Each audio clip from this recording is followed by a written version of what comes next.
little differences. These are the different cultures. So I saw kind of started basically in the engine room, submarine, working on pumps, valves, electronics, things like that, and then went to the officer side. So I've seen the organization from different levels, and most of it's all technically based training.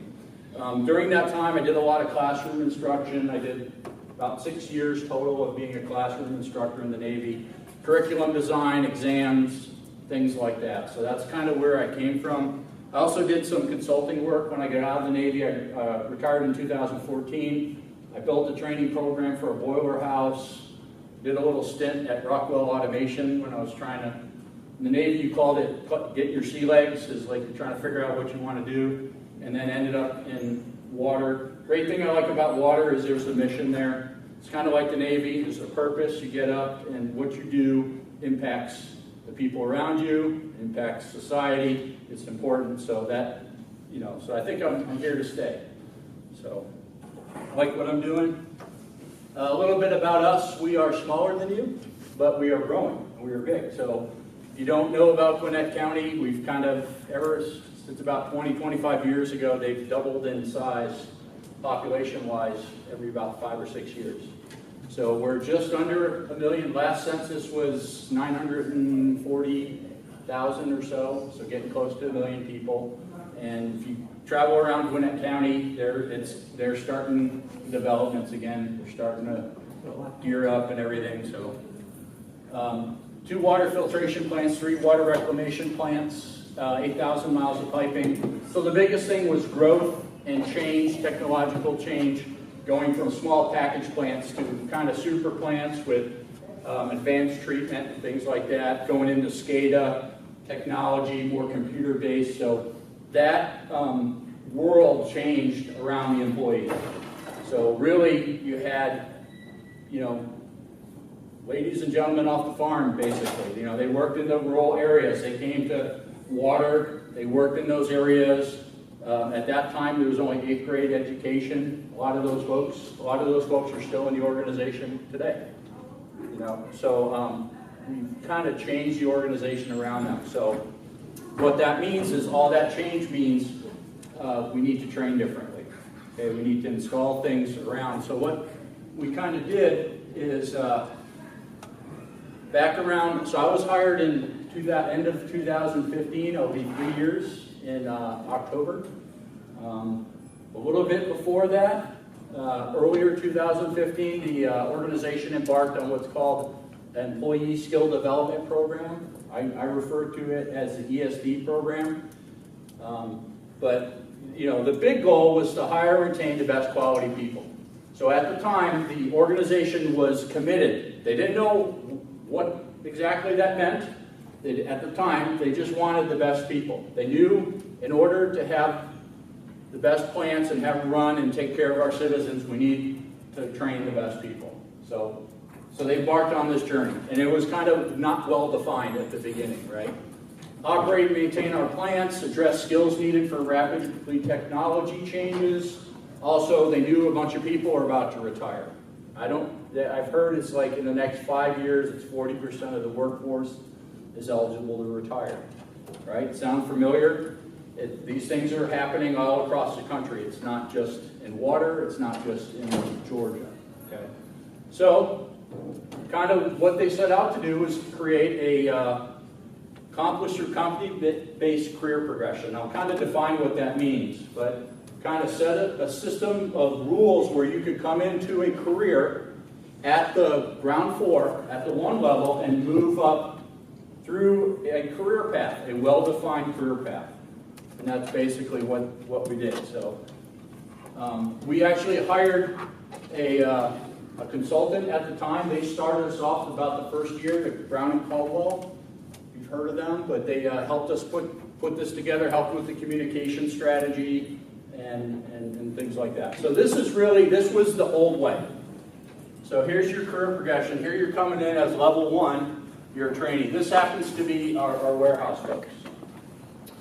So we have what's called a class spec. We have a class system. It's basically a job description, but this is basically defines what you do.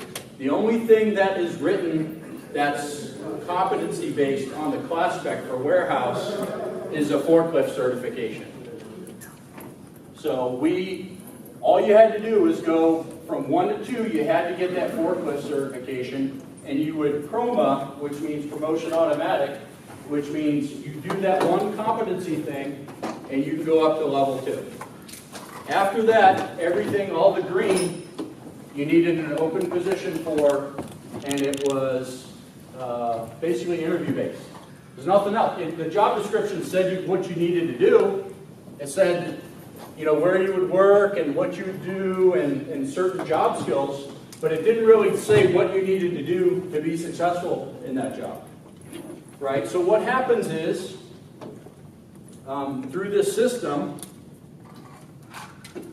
you're basing it off longevity. So there's really nothing else to base on it. What certifications, what qualifications, right?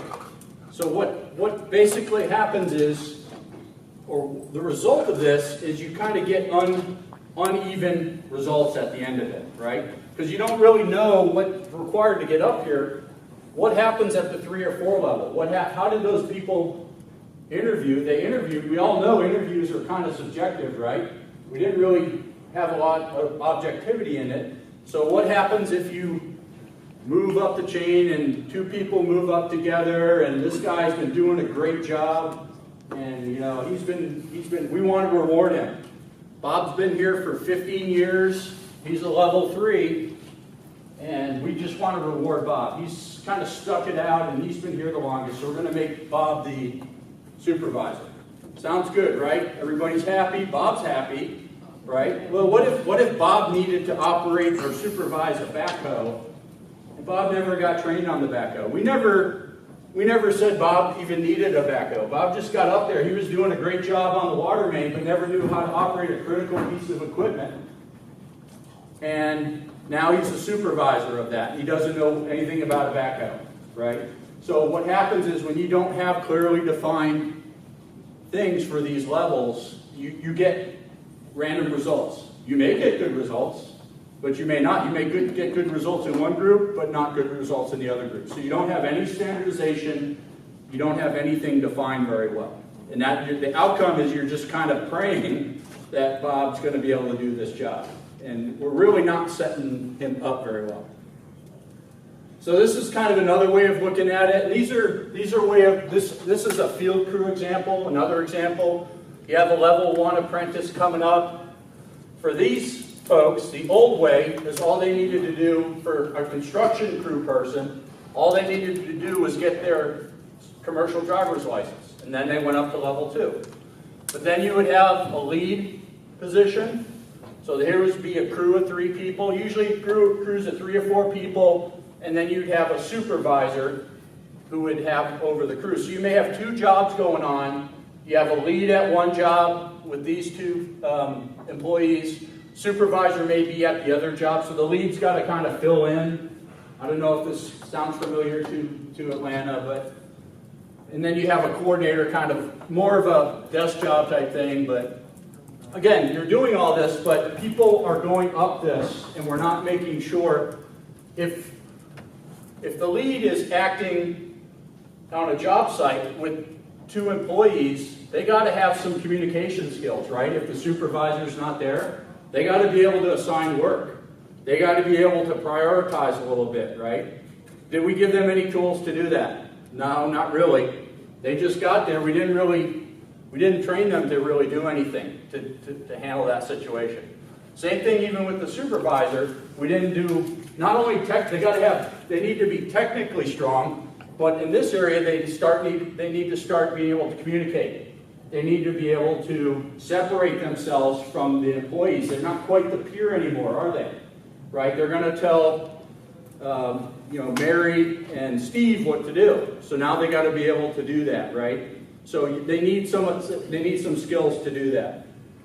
So this is kind of the way it looks like. We're just going, yeah, you got to have performance, but we're just really going off of experience. We're just hoping that somewhere along the way, these folks got those tools to be able to do that. So This ESD program, we're going to change that. We're going to start defining things to make sure that they have the skills that they need to get this stuff done. So the ESD, the purpose of the ESD, and you're going to see a new system here in a second, is first off to improve employee skill sets. So we're changing technologies. Okay, how many times have we heard, I don't have enough time to do that. I don't have enough resources. We're making mistakes out in the field. Why are those things happening? My suggestion, a lot of times it's because we don't have skill sets. Some of it maybe we don't have enough people, and that may be true. But a lot of times, are we skilled enough to deal with this new technology?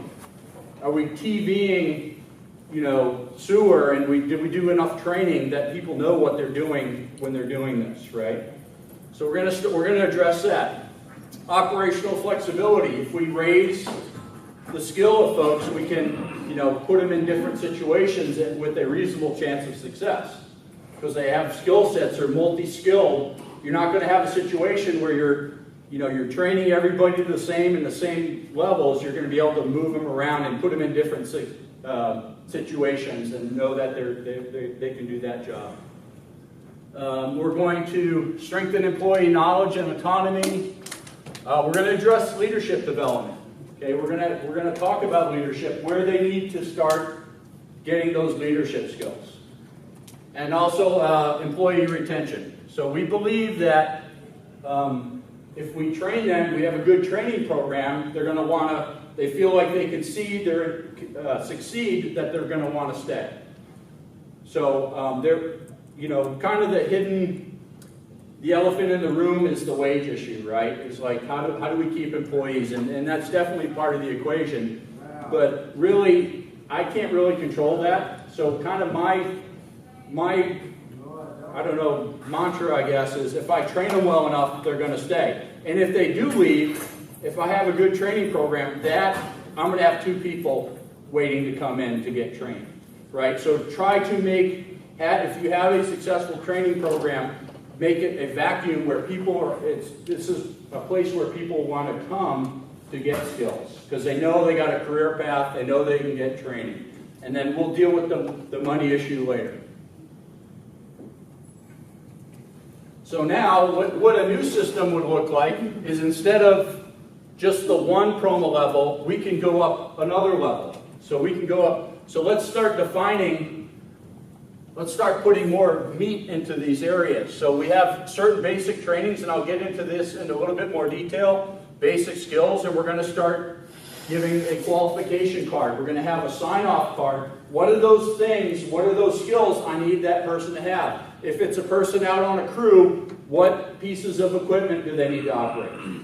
Is it a saw? Is it a skid steer? Is it, what are those things? Is this a CDL? So let's define those things, and let's make sure they have it, and let's sign it off.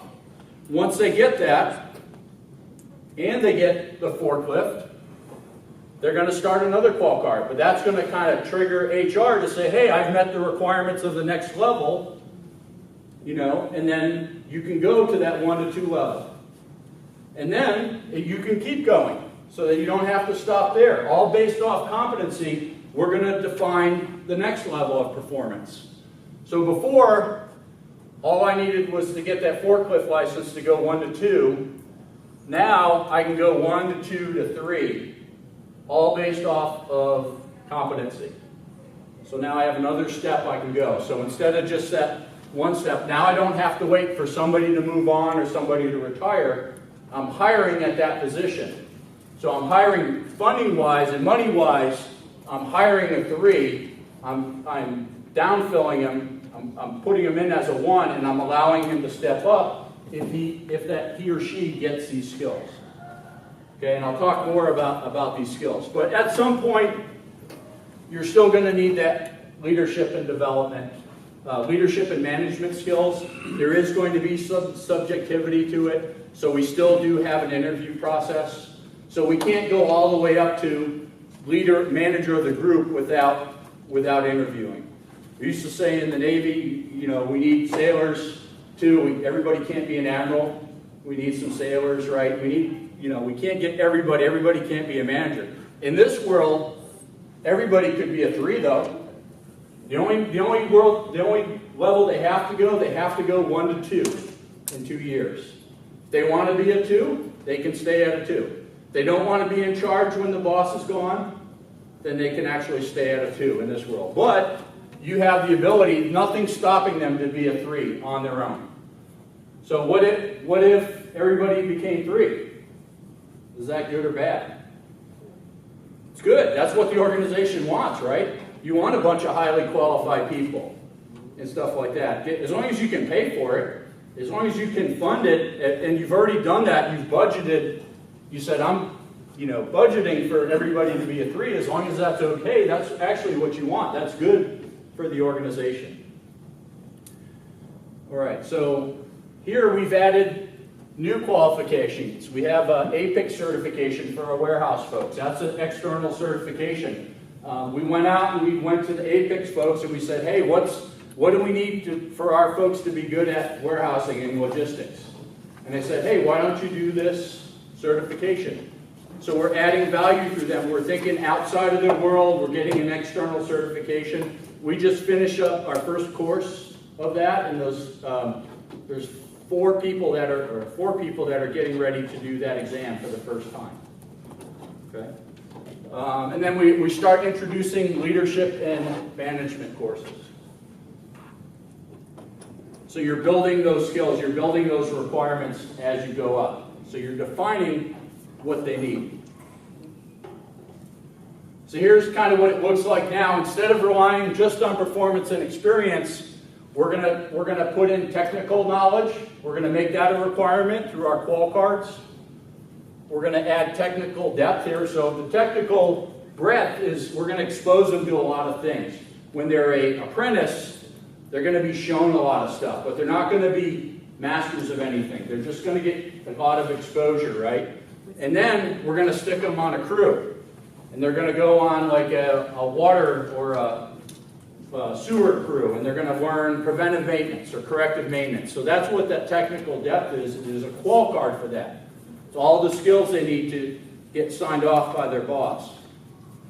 And then, at the 3 level, at the lead level, they should be a technical expert at that point. We've defined all the things that they need to do, but what they need now is they need to start adding some management skills.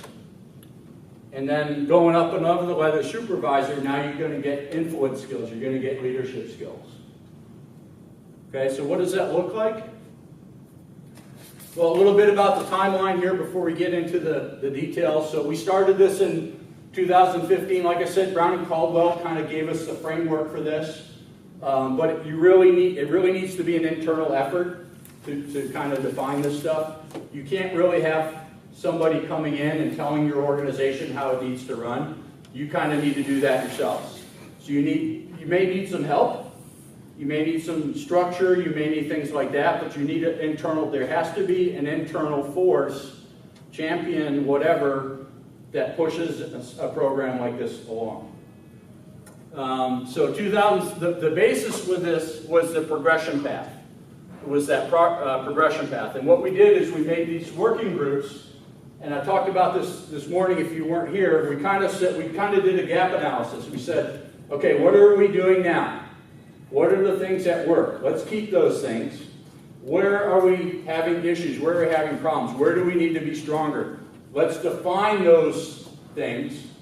And then the progression path is kind of what that looks like, is what all those things, and you'll see that here in a little bit more detail. One of the things is when we started this program, we formed small working groups. So we went to our field ops folks, and we went to the kind of section manager level and said, hey, I was kind of the lead at this. I wasn't the one determining all the requirements. I kind of describe my role as Dr. Phil. I would get these people in a room and try to get them to work out a solution without hurting each other, right? So they would come in and we would work these matrices and kind of lay out all the requirements. And there was a lot of debate. Does it go here? Does this dot go here? Does it, where do they need this training and things like that? So But what that did by starting early and starting with that, they became advocates of the program. They bought into the program. They had a hand in its construction. You'll see it here in a second. So that was really good. The bad part about that is that it may change. So if you did something and you know, what the early product looked like was not what the end result looks like. So how come you said it was going to be like that 2 years ago?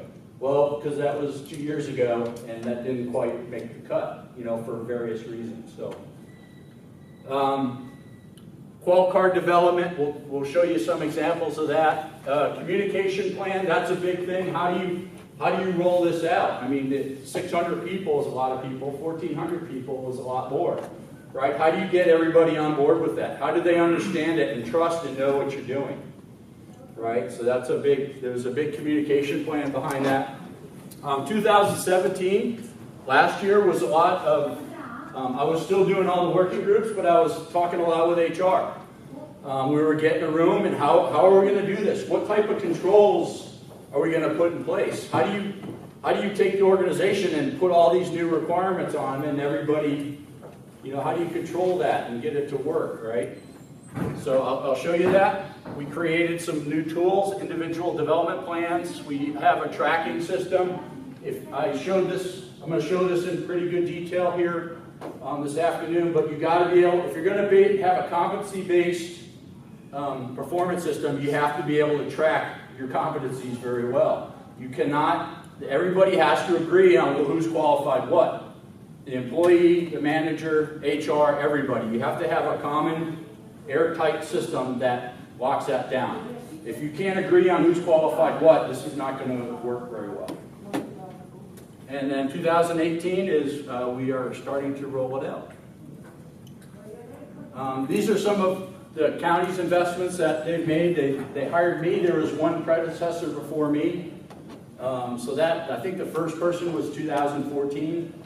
So they decided, hey, we're going to have a dedicated role for training. I'm very happy they did that, so I have a job. So I had 4 staff members at the time. That's grown 1 more person. I have 5 now because we're bringing a new training center online in a couple of years, so I was able to get a new position for that.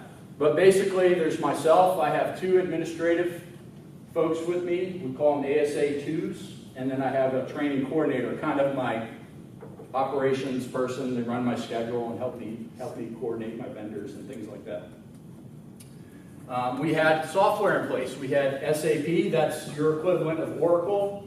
So that's our program. That's our record. That's our HR system. It's our purchasing. It's all of that.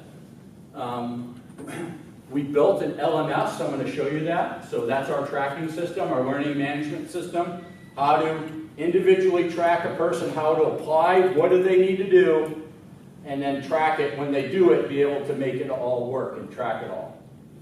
And then we have UPerform. UPerform is a content delivery system. So we're able to deliver electronically courses. We still do classroom, but we do electronic as well now.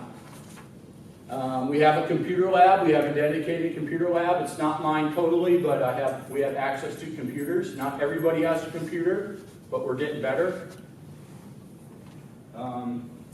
These were things I talked about this morning. Electronics operation manuals, SOPs, and SOGs.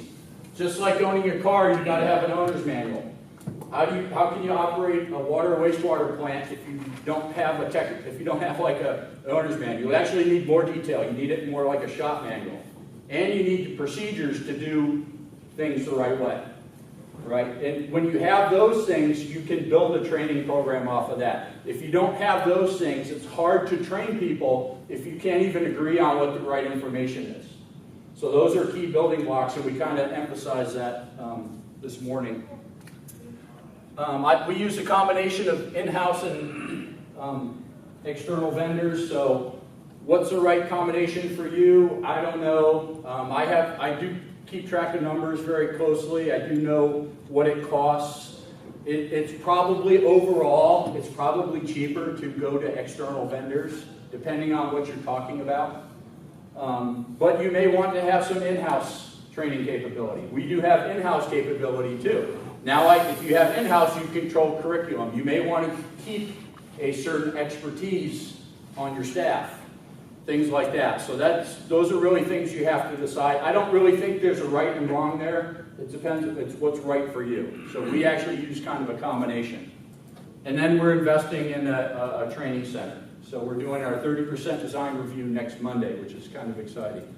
But we're getting a whole floor dedicated to training. All right, so here is a progression path, and I'm going to basically defines license, certification, training, and qualification. A license is state required; it's non-negotiable. Wastewater operator license, need that to operate a wastewater plant. Collection license, things like that. CDL to drive large vehicles, things like that. Those are non-negotiable. Got to do those things. Certification, well. If I know an external company or organization that can certify my folks, National Safety Council certifies forklift, right? I can go to them. My folks they're safe to operate a forklift. I can use the National Safety Council recognized program. So qualifications are internal programs where I'm building in-house, where those things don't exist. There is no license. There is no certification. I'm going to build an in-house thing to do what I want to do. So I'm going to just kind of show you an example. I'm going to go in a little bit more detail. Let's see. Okay, so this kind of shows you a little bit more detail. And we have these for, I think, 7 progression paths, but here's your career going across the top. 1, 2, 3, 4, 5. So here's kind of your apprentice, journeyman, lead, supervisor, coordinator. So that's what that org chart looked like before.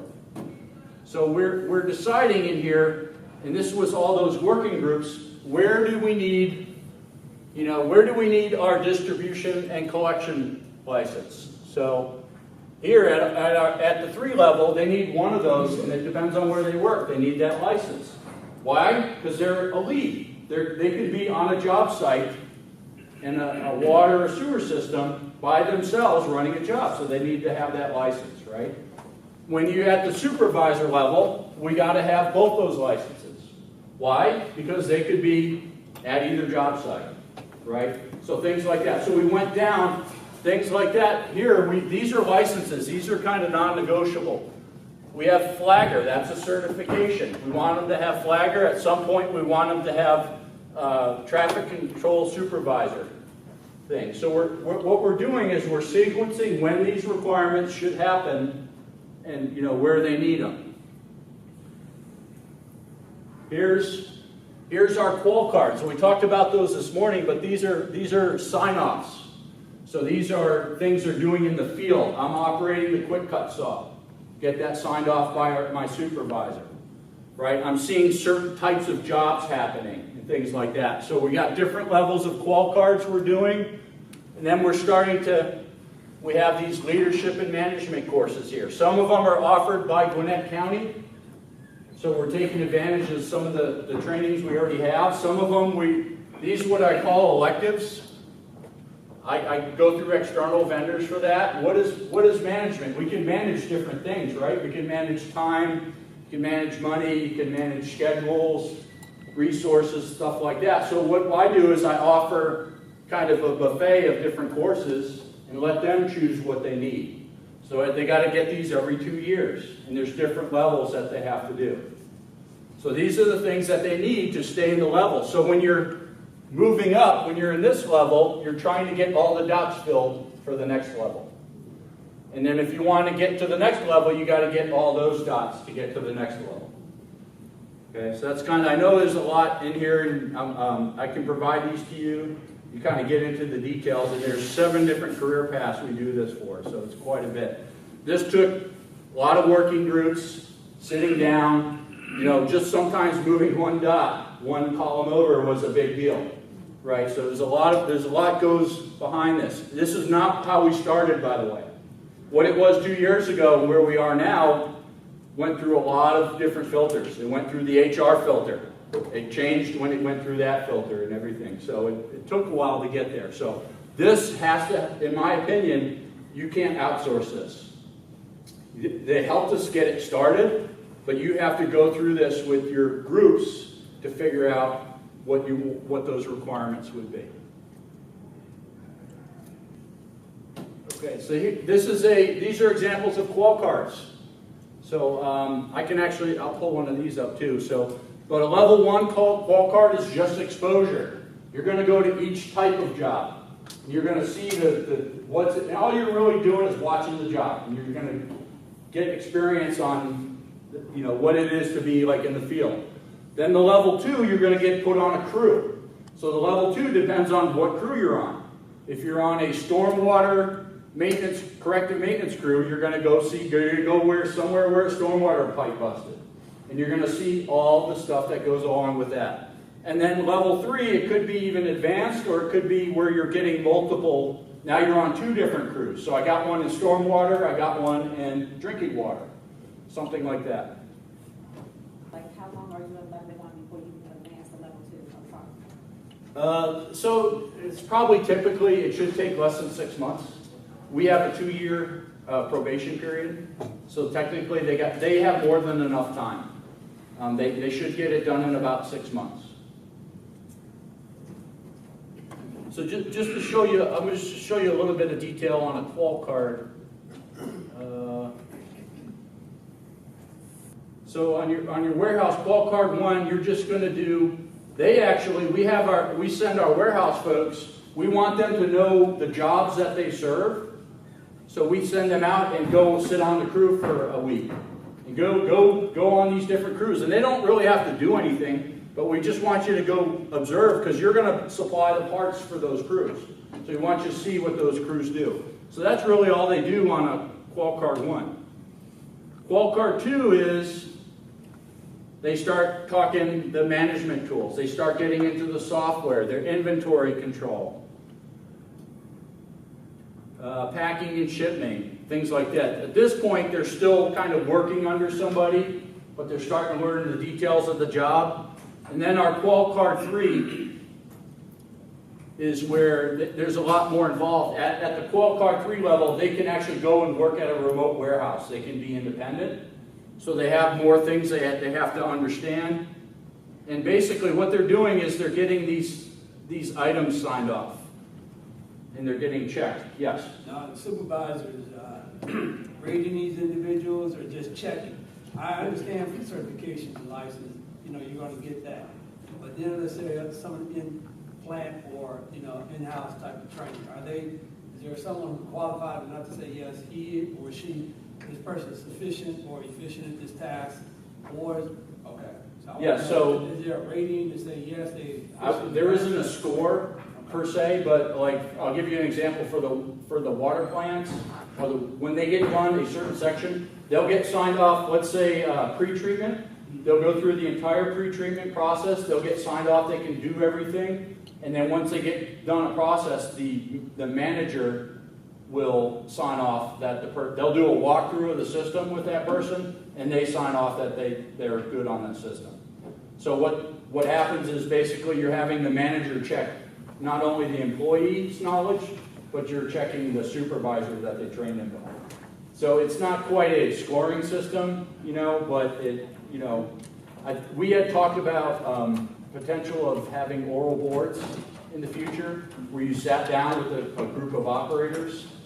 We used to do that in the Navy. I can tell you that there's nothing more frightening than sitting down in a room with a bunch of your peers that are qualified and getting blasted with questions and things like that. For us, we're not quite there yet where we can do that. But we do have some quality checks. Does that answer your question? Sure.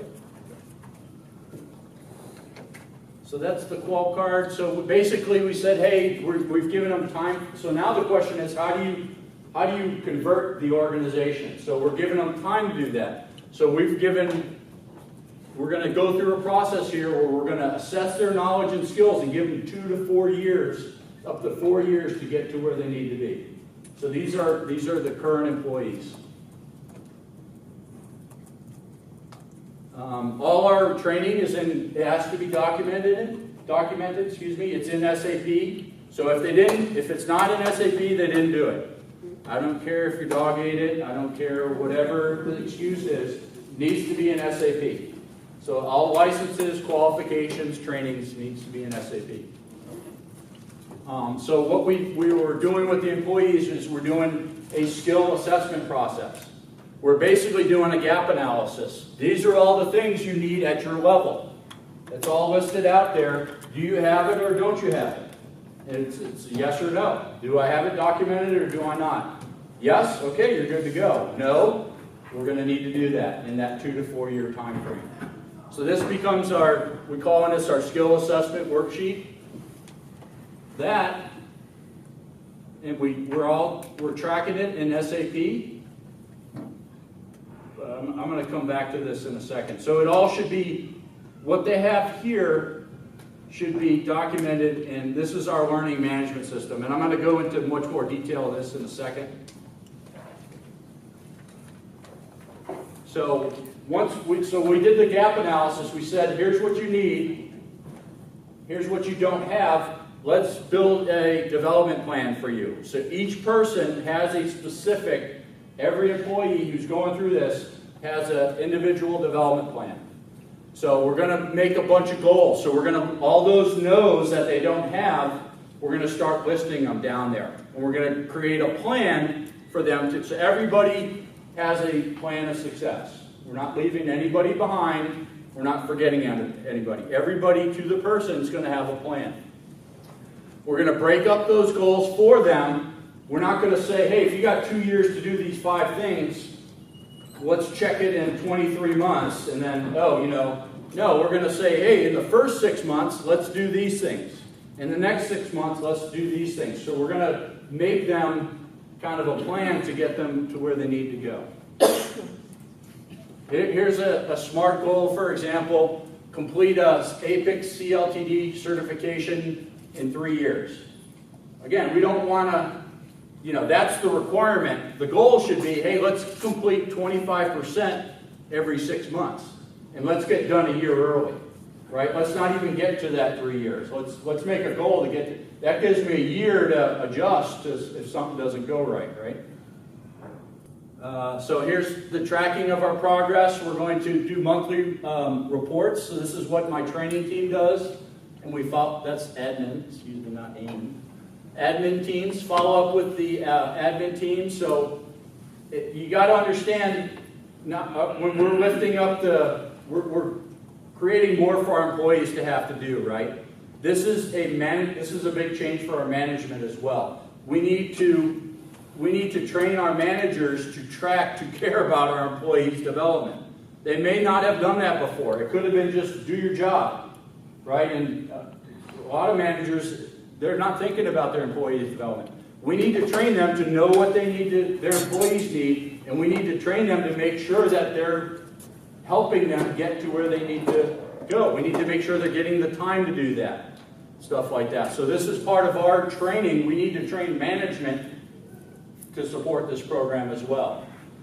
Our admin folks in the groups, they're actually going to track it. They're going to determine if people are on or off track, and they're going to schedule interviews as we're going through this transition.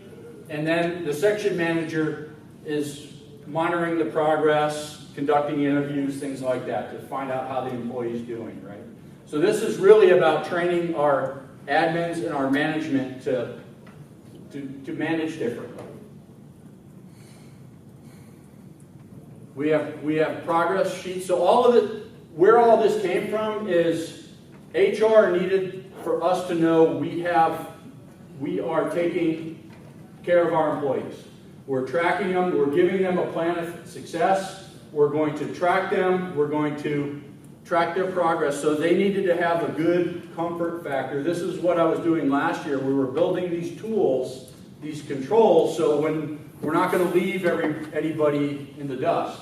Nobody's going to get forgot about. Everybody's got a plan, and we're going to address everybody. We're going to track it all. We're going to document it. Documentation is pretty important here. What we don't want at the end of 2 years, we don't want the employee saying, you didn't tell me this. Nobody told me this, right? No, well, actually we did. We made this plan.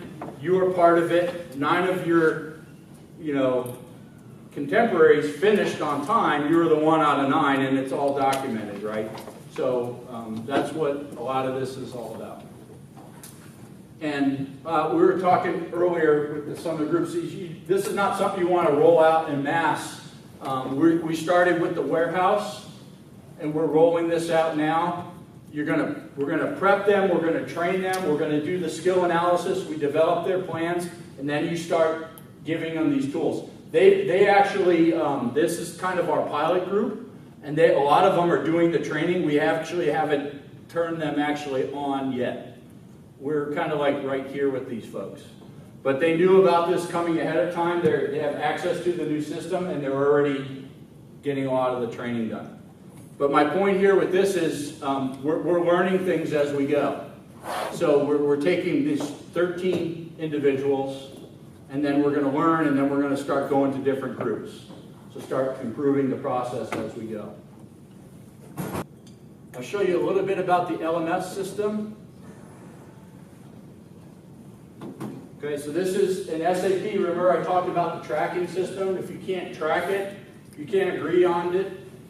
So this is the actual portal that the employee goes into to actually see what's required of them. Right? So this is specific to them. They log in and they get this kind of custom sheet, and it shows they get these little red lights and green lights. Green lights mean they're good, red lights mean they're not. Right? So it's real simple. From the employee standpoint, they want to know, what do I need to do? That's what this is.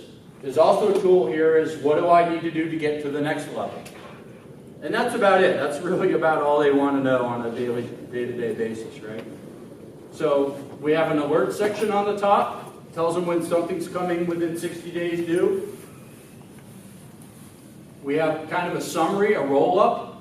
They can kind of see their progress. If everything's 100% and it's all green, they don't even have to go down and look at the stuff at the bottom. They know that they're good. This is their current level assignments, and this is that what-if tool. They can apply any other trade or position level, and they can kind of see where they stand based on their requirements. This is when they have a stoplight. Good means I have it, I got it, it's good to go. So they can see all their licenses, certifications, everything like that. When it's coming due within 60 days, it goes yellow, and then when it's overdue and assigned to them, it goes red. Sometimes they do things where it's not required. It's not required. They don't have a stoplight. They get this little eye for information. Why would they do that? Well, it may be for the next level, or it may be for a level. It's not quite required for their level, but they're trying to build up to the next level, right? Or sometimes people get weird licenses and certifications for unknown reasons. I don't know, but they get in a class somehow. So those stack up too. So here's our alerts and notifications. We got it set up so it sends them email reminders. It sends them to their boss and everything. So we're kind of trying to automate this training system. So it's no surprise what they need to go. They log into the system.